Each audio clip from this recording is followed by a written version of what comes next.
Welcome to I'm No Rookie, the podcast for beauty, spa, and wellness professionals ready to take their expertise beyond the treatment room and into an exciting new career paths. So whether you're looking to inspire the next generation, or maybe explore the world of education, or simply expand your skill set, this podcast is here to guide and empower you. I'm your host, Ayo, and today we're diving into the role of a beauty, spa, or wellness assessor. I wanted to create a series called How to Become. So, in today's episode is all about how to become a beauty assessor or a health or wellness assessor. So, if you ever thought about what it would be like to take your knowledge and skills to the next level, this episode is for you. We're going to explore what an assessor does, how to become one, and why it's such a rewarding and impactful role. So, let's get started. So let's start with the basics. What is an assessor? Simply put, beauty, wellness, or spa assessors are the behind the scenes champions of education quality in our industry.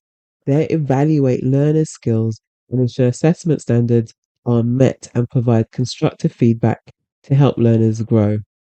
When you think about it, assessors are like the quality control experts of our industry. They make sure that the next generation of professionals is equipped with the skills, techniques, and knowledge needed to succeed. I remember one of my first encounters with an assessor during my early training days. I was a nervous learner, unsure if my waxing technique were up to standard. The assessor wasn't just there to critique, they were supportive, offering practical advice and boosting my confidence. That's the kind of impact that you can make in this role. As an assessor, you're not just grading performance, you're shaping careers. You become a gatekeeper of excellence and ensuring learners leave with confidence and skills they'll carry through their careers. So, what does it take to become an assessor? First, you need a strong foundation in the beauty, spa, and wellness industry. So, typically, you need to have at least 5 or more years of hands on experience. And this provides you with the credibility and the practical knowledge with learners. So, what does it take to become a beauty assessor? First, you need a strong foundation in the beauty, spa, wellness industry. So, typically, 5 or more years of hands on experience. This provides you with the credibility and the practical knowledge learners will respect. Next, you'll need strong communication skills. Delivering clear, constructive feedback is the heart of assessing. Attention to detail is equally important because you evaluate work against specific standards. When we're looking at qualifications, become a qualified assessor, you need a level 3 minimum, whether it's certificate or award in assessing vocational achievements or similar qualification. And this equips you to assess learners in vocational settings like salons and training academies. If you've been kind of mentoring juniors or training staff in your current role, you're already on the path to become an assessor. Those experiences translates perfectly into this role, giving you a head start.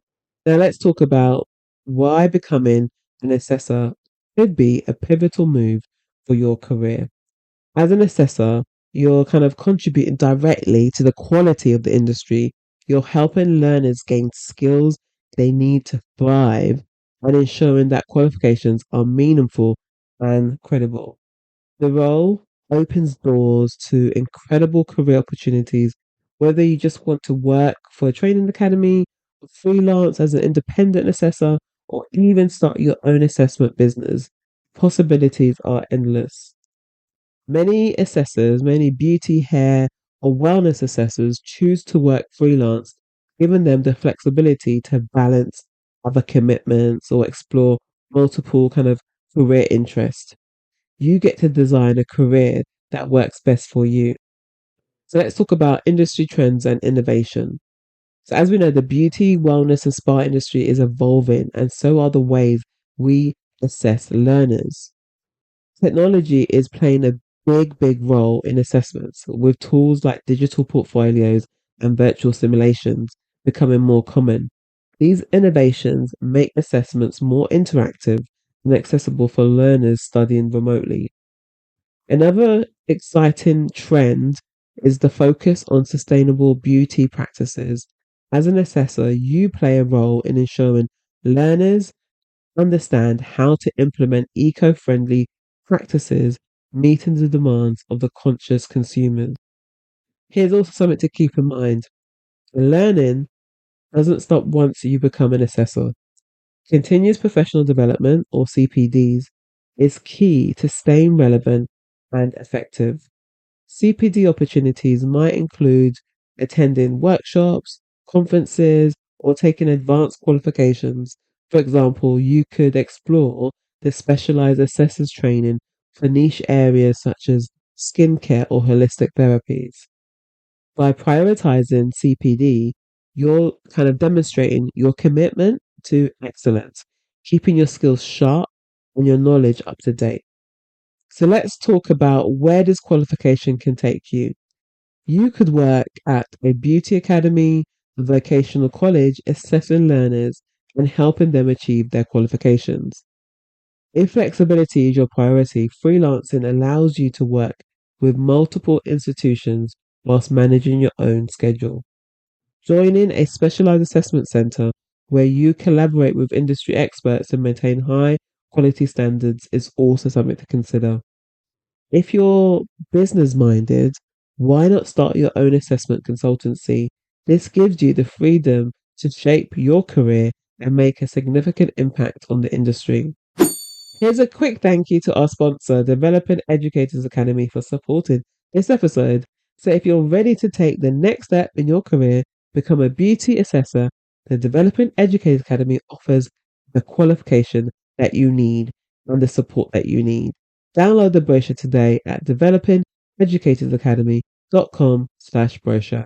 And let's get you started on this exciting journey to gain your assessor's qualification. So, becoming a beauty, spa, health assessor, whichever field that you want to go into, is more than just a career move. It's an opportunity to make a meaningful impact on the industry you love. By shaping the next generation of therapists, professionals, you're contributing to a higher standard of excellence and innovation in the industry. One thing I want to just point out: a lot of the times as an assessor, you do not work full time as an assessor. You are called upon to assess final assessments, ongoing assessments. So I want to just kind of point that out. This is something that you absolutely will do on the side of anything else that you're doing.